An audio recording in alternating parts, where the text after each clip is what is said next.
नमस्कार दोस्तों, आइए जानते आज मध्य प्रदेश की बड़ी खबरें। आज की पहली खबर है कि इंदौर के कार्टूनिस्ट की गिरफ्तारी पर अंतरिम रोक। प्रधानमंत्री नरेंद्र मोदी और राष्ट्रीय स्वयंसेवक संघ पर विवादित कार्टून बनाने वाले हेमंत मालवीय को गिरफ्तारी से अंतरिम राहत दी गई है। मंगलवार को सुप्रीम कोर्ट ने पुलिस को अगले आदेश तक मालवीय को गिरफ्तार नहीं करने का आदेश दिया है। उनकी जमानत पर अगली सुनवाई अब 15 अगस्त के बाद होगी। तारीख फिलहाल तय नहीं की गई है। इससे पहले सोमवार को न्यायमूर्ति सुधांशु धूलिया और न्यायमूर्ति अरविंद कुमार की डबल बेंच ने मालवीय की अग्रिम जमानत याचिका पर तत्काल राहत देने से मना कर दिया था। उन्हें माफी मांगने के लिए मंगलवार तक का समय दिया गया था।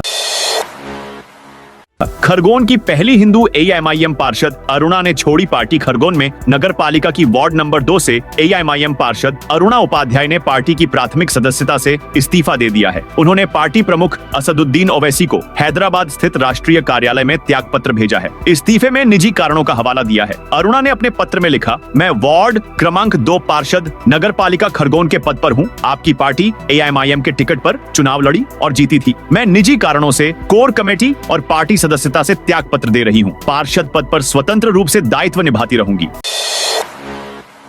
मस्जिद को लेकर कलेक्टर की पोस्ट से भड़के हिंदू संगठन जबलपुर के रांझी स्थित मढ़ई में गायत्री मंदिर की जमीन पर मस्जिद होने का दावा किया जा रहा है। इसे लेकर सोमवार को हिंदूवादी संगठनों ने जमकर हंगामा किया। भारी पुलिस बल के बीच कलेक्टर का अर्थी जुलूस निकाला गया। प्रदर्शनकारी मस्जिद की तरफ बढ़े तो उन्हें बलपूर्वक रोकना पड़ा। करीब 2 घंटे बाद विहिप और बजरंग दल के कार्यकर्ताओं ने चेतावनी देकर अपना आंदोलन समाप्त किया। आज मंगलवार को भी जिले भर में 42 स्थानों पर प्रदर्शन किया जाना था। हालांकि विश्व हिंदू परिषद ने आज के अपने पूरे कार्यक्रम स्थगित कर दिए हैं। विभाग प्रमुख सुमित कुमार का कहना है कि वीएचपी के पदाधिकारियों की प्रशासन के वरिष्ठ अधिकारियों से बात हुई है। उन्हें आश्वासन दिया है कि कलेक्टर के खिलाफ जांच कमेटी गठित की जाएगी और दोषी पाए जाने पर कार्रवाई होगी। इसके साथ ही एसडीएम को हटा दिया गया है। बैतूल में स्कूल के बाहर तंबाकू सिगरेट बेचा तो होगी कार्रवाई। बैतूल पुलिस ने नशे के खिलाफ 15 दिवसीय जन जागरूकता अभियान शुरू किया है। एसपी निश्चल एन जरिया ने पुलिस कंट्रोल रूम से अभियान का शुभारंभ किया। इस दौरान नशा मुक्ति संबंधी हेल्पलाइन नंबर जारी किए गए। इन नंबरों पर परामर्श, पुनर्वास और चिकित्सीय सहायता मिलेगी। कार्यक्रम में नगर पालिका अध्यक्ष पार्वती बारस्कर और एसपी कमला जोशी मौजूद रहीं। पहले दिन पंपलेट वितरण के साथ रैली और अवेयरनेस रन का आयोजन हुआ। इसमें स्कूल कॉलेज के छात्र, एनसीसी, स्काउट गाइड और सुरक्षा समिति के सदस्य शामिल हुए। सभी ने नशा मुक्ति की शपथ ली। उमरिया के बांधवगढ़ में हाथियों के लिए कॉरिडोर बनेगा। उमरिया के जिले में बांधवगढ़ टाइगर रिजर्व और आसपास के जंगलों में 60 से 80 जंगली हाथियों ने अपना ठिकाना बना लिया है। इनकी बढ़ती आवाजाही को देखते हुए 17 और 18 जुलाई को कार्यशाला होगी। कार्यशाला में छत्तीसगढ़ से प्रधान मुख्य वन संरक्षक समेत 7 अधिकारी शामिल होंगे। गुरु घासीदास टाइगर रिजर्व के क्षेत्र संचालक भी इनमें शामिल हैं। मध्य प्रदेश से अपर प्रधान मुख्य वन संरक्षक और 22 अधिकारी भाग लेंगे। बांधवगढ़ और संजय टाइगर रिजर्व के क्षेत्र संचालक भी मौजूद रहेंगे। पंडितों को मिलेगी सरकारी नौकरी। सरकार की योजना सिंहस्थ 2028 की तैयारी के बीच सरकार ने धार्मिक स्थलों को व्यवस्थित करने की दिशा में पहल की है। सब योजना के तहत हुआ तो जल्द ही प्रदेश भर में शासन के अधीन ट्रस्ट और ऐसे मंदिर, मठ और धर्मशाला जिनमें कलेक्टर प्रशासक हैं, वहां रिक्त पदों पर पुजारियों की नियुक्तियां होगी। पात्रता उज्जैन गुरुकुल से दीक्षा प्राप्त रखी गई है। शुरुआती चरण में 5000 से ज्यादा की नियुक्ति होगी। मानदेय भी बढ़ेगा। धार्मिक न्याय एवं धर्मस्व विभाग नगरीय और ग्रामीण क्षेत्र में स्थित शासन के अधीन मंदिरों की स्थिति, पुजारियों के रिक्त पदों, चल अचल संपत्तियों का लेखा जोखा मांगा है। विभाग के अनुसार खंडवा में 249 मंदिर चिन्हित किए गए हैं। 152 में पुजारी कार्यरत, 97 रिक्त पदों पर नियुक्तियां होंगी। अकेले ओंकारेश्वर में 32 मंदिर हैं, 13 में पुजारी हैं, शेष 19 में नियुक्ति की तैयारी है। ओंकारेश्वर के सभी मंदिरों को बेहतर करने की कवायद शुरू की है। 50 किलोमीटर लंबे हाई स्पीड 4 लेन के लिए ली जाएगी 25 गांवों की जमीन। मध्य प्रदेश की आर्थिक राजधानी इंदौर से उज्जैन के चिंतामण गणेश मंदिर को जोड़ने की तैयारी शुरू कर दी गई है। 50 किलोमीटर लंबे हाई स्पीड 4 लेन के लिए 228 हेक्टेयर भूमि अधिग्रहण की प्रक्रिया शुरू कर दी गई है। यह फैसला सिंहस्थ 2028 को देखते हुए लिया गया है। इंदौर के पितृपर्वत से उज्जैन के चिंतामण गणेश मंदिर को आपस में जोड़ा जाएगा। इसकी दूरी 50 किलोमीटर के लगभग है। इस हाई स्पीड 4 लेन के बनने से 6 लेन के अलावा इंदौर उज्जैन के बीच एक और वैकल्पिक रूट मिल जाएगा। तीर्थ और पर्यटन स्थलों के लिए इन शहरों से सीधी फ्लाइट रेल यात्राओं के लिए मशहूर Indian railway catering and tourism corporation IRCTC अब हवाई पर्यटन की दुनिया में भी कदम रख चुका है। पहली बार इंदौर और भोपाल से सीधी फ्लाइट द्वारा देश और विदेश के प्रसिद्ध धार्मिक और पर्यटन स्थलों की यात्रा करवाई जाएगी। ये खबर इंदौर और भोपाल वासियों के साथ साथ मध्य प्रदेश के अन्य यात्रियों के लिए किसी सौगात से कम नहीं है। IRCTC वेस्ट जोन के जनसंपर्क अधिकारी डॉ AK सिंह ने जानकारी दी कि यात्रियों की सुविधा और तीर्थ यात्रियों की मांग को ध्यान में रखते हुए 5 विशेष एयर टूर पैकेज तैयार किए हैं। इन टूर पैकेजेस में एयर टिकट, होटल में ठहरने की व्यवस्था, नाश्ता, रात्रि भोजन, AC नॉन AC वाहन द्वारा स्थानीय दर्शनीय स्थलों की यात्रा जैसी तमाम सुविधाएं शामिल हैं। IT पार्क में आया बड़ा निवेश, 1000 से ज्यादा लोगों को मिलेगा रोजगार। मध्य प्रदेश में बनाई गई सेमीकंडक्टर पॉलिसी 2025 के बाद राजधानी के बड़वई IT पार्क में बड़ा निवेश आया है। यहाँ Kaynes electronics manufacturing private limited KMPL company अत्याधुनिक इलेक्ट्रॉनिक्स निर्माण इकाई की स्थापना करने जा रही है। केन्स टेक्नोलॉजी इंडिया लिमिटेड की अनुषांगिक यह कंपनी लगभग 5 एकड़ क्षेत्र में इकाई लगाएगी। इसमें 352 करोड़ का निवेश किया जाएगा। इससे 1000 से ज्यादा कुशल युवाओं के लिए रोजगार के अवसर सृजित होंगे। इस इकाई में सरफेस माउंट टेक्नोलॉजी लाइनों की स्थापना की जाएगी जो विभिन्न उद्योगों के लिए हाई प्रिसीजन इलेक्ट्रॉनिक असेंबली और उत्पादों का निर्माण करेंगी। इकाई में वर्ष 2026 से उत्पादन शुरू होने की संभावना है। पार्वती नदी उफान पर 17 गांवों को अलर्ट जारी किया। मध्य प्रदेश में हो रही भारी बारिश के चलते बांध भर गए। नदी व बरसाती नाले उफान पर है। पार्वती नदी में बाढ़ की स्थिति को देखते हुए भितरवार के 17 गांव में अलर्ट जारी किया है। नदी से दूर रहने के लिए मुनादी भी की है। खेड़ा बस्ती के निवासियों को सुरक्षित स्थान पर जाने के लिए कहा, क्योंकि यह गाँव पार्वती नदी के डूब में क्षेत्र में है। सिंध नदी में भी पानी बढ़ गया है। सिंध नदी पर बड़गौर के पुल की अप्रोच रोड टूट गई। ग्वालियर, शिवपुरी व दतिया का संपर्क टूट गया, जिस वजह से रोड को बंद कर दिया है। MP में यहां बनेंगे EV चार्जिंग स्टेशन। 50 स्थानों का हुआ चयन। मध्य प्रदेश पर्यटन विकास निगम द्वारा अब प्रदेश में आने वाले पर्यटकों को सुविधाएं देने की कवायद शुरू कर दी गई है। यही कारण है कि प्रदेश के अलग अलग जिलों में जहां रिजॉर्ट, होटल और बोट क्लब की सुविधा है, वहां पर आधुनिक सुविधाएं उपलब्ध कराई जाएंगी। इसी क्रम में पर्यटकों को लुभाने के लिए ग्वालियर के होटल तानसेन रेजिडेंसी और तिघरा स्थित बोट क्लब का चयन करते हुए दोनों ही जगह इलेक्ट्रॉनिक चार्जिंग स्टेशन लगाए जाएंगे, ताकि पर्यटक यदि EV से आते हैं तो वे यहाँ रुककर अपनी गाड़ी को फास्ट चार्ज कर सकें। ये electronic charging station public private partnership PPP mode पर लगाए जाएंगे। इसके लिए टेंडर भी किए गए हैं। पर्यटन विकास निगम के अफसरों के अनुसार ग्वालियर के होटल तानसेन रेजिडेंसी और तिघरा स्थित बोट क्लब के साथ ही शिवपुरी के hotel tourist village, Kanha safari lodge Mukki, Pachmarhi के होटल सतपुड़ा, खजुराहो में hotel Jhankar, island resort Katni, hotel Surbhar, Mahar Khajuraho, Vindhya retreat Rewa सहित प्रदेश भर के 50 स्थानों का चयन किया गया है। MP में अप डाउन करने वाले अधिकारियों कर्मचारियों की बड़ी मुश्किलें। मध्य प्रदेश में अधिकारियों कर्मचारियों को हर हाल में मुख्यालय पर ही निवास करने पर जोर दिया जा रहा है। अप डाउन करने पर सख्त कार्रवाई की चेतावनी दी जा रही है। 3 दिन पहले भोपाल में स्वास्थ्य विभाग में मुख्यालय पर नहीं रहने वाले कर्मचारियों अधिकारियों को वेतन नहीं देने का स्पष्ट निर्देश दिया जा चुका है। अब सीहोर में भी जिला प्रशासन इसी राह पर चल पड़ा है। कलेक्टर ने खास तौर पर अप डाउन करने वाले अधिकारियों कर्मचारियों पर अब सीधी कार्रवाई की चेतावनी दी है। सीहोर में कलेक्टर बाला गुरु ने समय सीमा यानी TL बैठक में अफसरों से सख्त लहजे में चर्चा की। एक अधिकारी से तो उन्होंने इतना तक कह दिया कि यदि मैंने नियम कायदे बताए तो तुम्हारा नौकरी करना मुश्किल हो जाएगा। उन्होंने नेशनल हाईवे, रेल परियोजना, सिंचाई परियोजना के लिए किए गए भू अर्जन में मुआवजा वितरण कार्य समय पर नहीं होने को लेकर भी काफी नाराजगी व्यक्त की। 26 जुलाई तक बंद रहेगी ये प्रमुख सड़क। राजधानी भोपाल की प्रमुख सड़क पर वाहनों के आवागमन को 26 जुलाई तक प्रतिबंधित किया गया है। इससे शहर वासियों को परेशानी का सामना करना पड़ा सकता है। दरअसल 15 से 26 जुलाई तक भारतीय वायुसेना के लिए अग्निवीर भर्ती परीक्षा आयोजित की गई है। इस दौरान भारी संख्या में आवेदक शामिल होंगे। इसके चतले आम जनता के लिए मुख्यमंत्री निवास गेट नंबर 1 से लेकर 1 विहार तक वाहनों की एंट्री पर पूरी तरह प्रतिबंधित कर दी गई है।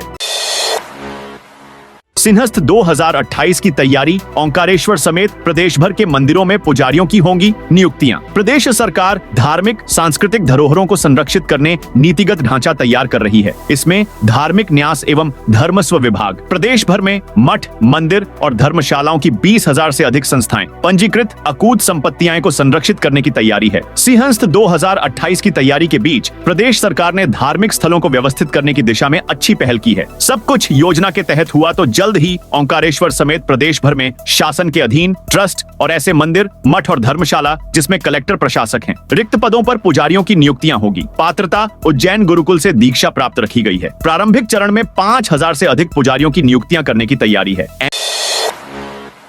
एमपी में जमीनों की धोखाधड़ी रोकने की बड़ी तैयारी। भोपाल जिले में अवैध कॉलोनी पर रेरा पंजीयन क्रमांक का ब्रेक लगाने की तैयारी है। राजस्व विभाग जमीनों में धोखाधड़ी रोकने एक बार फिर से रजिस्ट्री में रेरा पंजीयन नंबर को अनिवार्य करने का प्रस्ताव तैयार कर रहा है। शासन से मंजूरी के बाद नोटिफिकेशन कर लागू कर दिया जाएगा। इससे बिना रेरा पंजीयन नंबर की विकसित कॉलोनियां निर्माण की रजिस्ट्री पर लगभग रोक लग जाएगी। रजिस्ट्री के लिए संपदा 2.0 में आधार अनिवार्य करने के बाद रेरा की अनिवार्यता से अवैध कॉलोनी विकसित होने पर रोक लगेगी।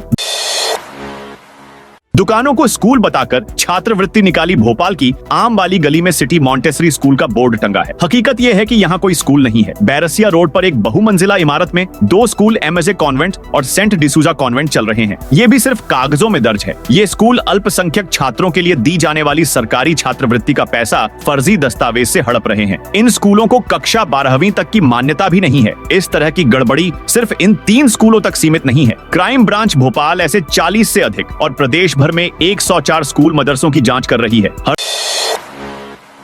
हरदा में करणी सेना पर लाठीचार्ज का विरोध। नरसिंहपुर में मंगलवार को करणी सेना और जिला कांग्रेस ने हरदा में हुए लाठीचार्ज के खिलाफ संयुक्त विरोध प्रदर्शन किया। प्रदर्शनकारियों ने डिप्टी कलेक्टर मनोज चौरसिया को ज्ञापन सौंपा। ज्ञापन में करणी सेना कार्यकर्ताओं पर हुए लाठीचार्ज की उच्च स्तरीय जांच की मांग की गई है। प्रदर्शनकारियों का आरोप है कि लाठीचार्ज में मासूम बच्चों को भी नहीं बख्शा गया। कई लोग घायल हुए हैं। प्रदर्शनकारियों ने गिरफ्तार कार्यकर्ताओं पर दर्ज मामलों को रद्द करने की मांग की है। साथ ही भविष्य में ऐसी कार्रवाई से पहले निष्पक्ष जांच की मांग की है। धार्मिक आयोजनों पर किराया विरोध में उतरे लोग। कैंट बोर्ड ने मैदानों में धार्मिक, वैवाहिक और अन्य आयोजनों के लिए 5000 से 51,000 रुपए तक का किराया तय कर दिया है। आदेश की जानकारी लगते ही कैंट क्षेत्र के लोगों ने विरोध शुरू कर दिया। लोगों ने इसे तुगलकी फरमान बताते हुए तुरंत वापस लेने की मांग की। जब सुनवाई नहीं हुई तो मंगलवार को कांग्रेस और साधु संतों के साथ मिलकर कैंट बोर्ड कार्यालय का घेराव किया गया। कोटा बैराज से छोड़ा पानी, चंबल में बाढ़ का खतरा। राजस्थान में भारी बारिश के कारण कोटा बैराज से छोड़ा गया 1,73,000 क्यूसेक पानी अब मुरैना की चंबल नदी में खतरे के संकेत दे रहा है। यह पानी मंगलवार रात तक जिले के राजघाट इलाके में पहुंचेगा। इसको देखते हुए प्रशासन ने बाढ़ संभावित गांवों में अलर्ट जारी किया है। कोटा बैराज से सोमवार सुबह 11 बजे छोड़ा गया पानी धीरे धीरे बहते हुए मध्य प्रदेश के हिस्से में पहुंच रहा है। चंबल नदी का खतरे का निशान 138 मीटर है, जबकि वर्तमान 128 मीटर है। जलस्तर 130.30 मीटर दर्ज किया गया है। संभावना है कि रात तक जलस्तर तेजी से बढ़ सकता है। सतना में 17 जुलाई तक बारिश का येलो अलर्ट। सतना जिले में बीते 2 दिनों से मौसम साफ रहने के बाद धूप और उमस ने लोगों को परेशान किया है। इस दौरान अधिकतम तापमान में 6 डिग्री की बढ़ोतरी दर्ज की गई। अब एक बार फिर से बंगाल की खाड़ी से नमी लेकर आ रही हवाओं के असर से रीवा संभाग समेत सतना जिले में बारिश का येलो अलर्ट जारी किया गया है। मौसम वैज्ञानिकों ने बताया कि बंगाल की खाड़ी में कम दबाव का क्षेत्र बना हुआ है। वहीं मानसून ट्रफ लाइन बंगाल की खाड़ी से होकर सीधी जिले के रास्ते राजस्थान तक जा रही है। इसी सिस्टम के चलते सतना समेत संभाग में कहीं मध्यम तो कहीं तेज बारिश होने की संभावना 17 जुलाई तक बनी रहेगी। बुरहानपुर में युवक कांग्रेस जिलाध्यक्ष समेत 4 पर एफआईआर। बुरहानपुर कोतवाली थाना पुलिस ने 2 अलग अलग शिकायतों पर मारपीट के मामले दर्ज किए हैं। पहला मामला महिला पार्षद की शिकायत पर युवक कांग्रेस जिलाध्यक्ष उबैदुल्ला और उनके 3 साथियों के खिलाफ, जबकि दूसरा मामला विपक्षी पार्षद प्रतिनिधि हमीद उर्फ हमीद डायमंड के खिलाफ मारपीट और छेड़छाड़ का दर्ज किया गया है। जिला कोर्ट नई बिल्डिंग में जाने तक पार्किंग नहीं बदलेगी। इंदौर जिला कोर्ट की नई बिल्डिंग में शिफ्ट होने तक कोर्ट की पार्किंग वर्तमान स्थान पर ही रहेगी। इस मामले को लेकर सोमवार को हाई कोर्ट इंदौर की डबल बेंच में सुनवाई हुई। इस दौरान बताया गया कि जिस स्थान पर वर्तमान में पार्किंग है उसके जमीन मालिक होप मिल प्रबंधन को पार्किंग रहने से कोई आपत्ति नहीं है। मामले में इंदौर बार एसोसिएशन ने हाई कोर्ट इंदौर में याचिका दायर कर गुहार लगाई थी कि जिला कोर्ट की पार्किंग नई बिल्डिंग में जिला कोर्ट के शिफ्ट होने तक कोर्ट के पीछे स्थित खाली जमीन पर ही रहने दी जाए। सुनवाई में बार एसोसिएशन की ओर से सीनियर एडवोकेट रविंद्र सिंह छाबड़ा ने पक्ष रखा। उधर होप मिल प्रबंधन की ओर से कहा गया कि जिला कोर्ट नई बिल्डिंग में जाने तक उनकी खाली जमीन पर रहने पर कोई आपत्ति नहीं है। रतलाम में 2 पुलिस कर्मियों को out of turn promotion NIA द्वारा वांछित 5 लाख रुपए के इनामी आतंकी फिरोज उर्फ सब्जी की गिरफ्तारी के मामले में रतलाम जिले के 2 पुलिस कर्मियों को आउट ऑफ टर्न प्रमोशन दिया गया है। पुलिस मुख्यालय ने इस साहसिक कार्य के लिए दोनों को सम्मानित करते हुए पदोन्नति का आदेश जारी किया है। आतंकी फिरोज को 2 अप्रैल 2025 को रतलाम के थाना स्टेशन रोड क्षेत्र की आनंद कॉलोनी से गिरफ्तार किया गया था। गिरफ्तारी में ढोढर चौकी प्रभारी सब इंस्पेक्टर सत्येंद्र रघुवंशी और तत्कालीन कांस्टेबल राहुल जाट की अहम भूमिका रही। आतंकी जयपुर ब्लास्ट की साजिश में शामिल था और लंबे समय से फरार था। छिंदवाड़ा पुलिस की नशा मुक्ति अभियान से पहले कार्रवाई। छिंदवाड़ा जिले में 15 जुलाई से शुरू होने वाले नशे से दूरी है जरूरी अभियान से ठीक पहले कुंडीपुरा थाना और धर्मटेकड़ी चौकी पुलिस ने अवैध शराब कारोबार के खिलाफ बड़ी कार्रवाई की है। पुलिस ने मुखबिर की सूचना पर पीजी कॉलेज ग्राउंड के पीछे इंदिरा नगर के कच्चे रास्ते से सोमवार को 63 लीटर देसी शराब जब्त की है। इस दौरान एक आरोपी को गिरफ्तार किया गया, जबकि उसका साथी मौके से फरार हो गया। उज्ज्वला योजना में गड़बड़ी, अब होगा ऑडिट। एमपी में सब्सिडी वाले घरेलू गैस सिलेंडर वितरण में बड़ी गड़बड़ी सामने आई है। प्रधानमंत्री उज्ज्वला योजना PMUY के तहत 450 रुपए में गैस सिलेंडर मिलता है। वहीं लाडली बहना योजना की हितग्राही महिलाएं जो नॉन PMUY की श्रेणी में आती है, उन्हें भी इसी कीमत पर सिलेंडर दिया जा रहा है। ऐसे में बड़ी संख्या में महिलाओं ने गैस कनेक्शन से पति या परिवार के पुरुष सदस्य का नाम हटवा लिया। खाद्य विभाग को अंदेशा है कि पिछले 1 साल में करीब 2 लाख महिलाओं ने यह बदलाव करवाया है। गड़बड़ी का पता लगते ही खाद्य विभाग ने नए कनेक्शन ट्रांसफर पर रोक लगा दी है। साथ ही तेल कंपनियों को ऐसे किसी भी आवेदन पर विचार न करने के निर्देश दिए हैं। अब विभाग ने शासन को उज्ज्वला योजना का स्वतंत्र एजेंसी से ऑडिट कराने का प्रस्ताव भेजा है। आयकर विभाग की बड़ी कार्रवाई। आयकर विभाग ने सोमवार सुबह देश भर के 150 से अधिक स्थानों पर एक साथ छापे मारे। यह कार्रवाई उन चार्टर्ड अकाउंटेंट्स और टैक्स प्रैक्टिशनर्स के दफ्तरों और घरों पर की गई, जिनके IP एड्रेस से बड़ी संख्या में फर्जी टैक्स छूट लेकर रिफंड क्लेम करते हुए रिटर्न भरे जा रहे थे। इंदौर में एयरपोर्ट रोड स्थित प्रकाश जैन और स्कीम 140 में ग्रैंड एक्सोटिका में रहने वाले CA शुभम लड्ढा के घर भी विभाग की टीम पहुंची। रतलाम में कर सलाहकार सुरेश गुप्ता के बैंक कॉलोनी स्थित घर और सिविक सेंटर स्थित ऑफिस पर छापे मारे गए। वहीं उज्जैन में एजेंट सत्येंद्र टूटेजा और संजय चौधरी के यहां भी कार्रवाई की गई। प्रदेश पदाधिकारियों और जिलाध्यक्षों के साथ पहली बैठक। MP भाजपा की कमान संभालने के बाद हेमंत खंडेलवाल ने पहली बार सोमवार को प्रदेश पदाधिकारियों और जिलाध्यक्षों की बैठक ली। खंडेलवाल ने कहा कि मेरे परिवार से मैं अकेला राजनीति में हूँ। कोई भी खुद को मेरा नजदीकी बताकर लुभाए तो झांसे में मत आना। मेरा नाम लेकर कोई कुछ कहे तो भी भरोसा नहीं करना। मैं पार्टी लाइन से अलग नहीं रहता, इसलिए मेरे नाम पर किसी को भी एंटरटेन न करें। भाजपा ही मेरा परिवार है, आप लोग ही मेरे सहयोगी हैं। मंदिरों की कृषि भूमि की नीलामी के आदेश से नाराजगी। ग्वालियर चंबल संभाग के मठ, मंदिरों के साधु संत और पुजारी सरकार के एक आदेश से नाराज हैं, जिसमें मंदिरों की कृषि भूमि को नीलाम किया जा रहा है। ग्वालियर चंबल संभाग के माफी औकाफ से जुड़े मंदिरों के पुजारियों संतों ने कलेक्ट्रेट के मुख्य गेट पर घेराव कर धरना प्रदर्शन किया। यहाँ साधु संतों ने रामधुन बजाई, मजीरे बजाए और सरकार को नींद से जगाने के लिए शंख बजाकर आरती की। प्रदर्शन में 500 से ज्यादा पुजारी धरने पर बैठे थे। कलेक्टर उन्हें मनाने के लिए पहुंची, लेकिन वो नहीं माने। साधु संत चाहते हैं कि सरकार ये आदेश वापस ले। हमीदिया अस्पताल में MRI CT स्कैन का सफल ट्रायल किया गया है। इस मौके पर GMC Gandhi medical college dean डॉ कविता N सिंह, हमीदिया अस्पताल के अधीक्षक डॉ सुनीत टंडन समेत अन्य अधिकारी व कर्मचारी मौजूद रहे। प्रबंधन के अनुसार इन मशीनों के पूरी तरह से शुरू होने के बाद मरीजों को मॉडर्न जांच सुविधाएं अस्पताल परिसर में ही मिलेंगी। हालांकि मरीजों के लिए यह सुविधा कब से शुरू होगी, इसकी तारीख अभी तय नहीं हुई है। 31 जुलाई तक करवा सकेंगे प्रधानमंत्री फसल बीमा। खरीफ मौसम 2025 के लिए प्रधानमंत्री फसल बीमा योजना 1 जुलाई से शुरू हो गई है। बैतूल जिले की सभी तहसीलों में SBI जनरल इंश्योरेंस के प्रतिनिधि और कृषि विस्तार अधिकारी ग्राम पंचायत स्तर पर फसल बीमा पाठशाला का आयोजन कर रहे हैं। किसानों के लिए प्रति हेक्टेयर प्रीमियम राशि सोयाबीन के लिए 840 रुपए, मक्का के लिए 722 रुपए, सिंचित धान के लिए 722 रुपए प्रति हेक्टेयर प्रीमियम राशि है। 814 रुपए, असिंचित धान के लिए 651 रुपए, अरहर के लिए 735 रुपए, ज्वार के लिए 420 रुपए और कपास के लिए 2206 रुपए निर्धारित की गई है। तो दोस्तों, यह थी आज मध्य प्रदेश की बड़ी खबरें। आप इस वीडियो को कौन से जिले से देख रहे हैं, कमेंट करके बताइए।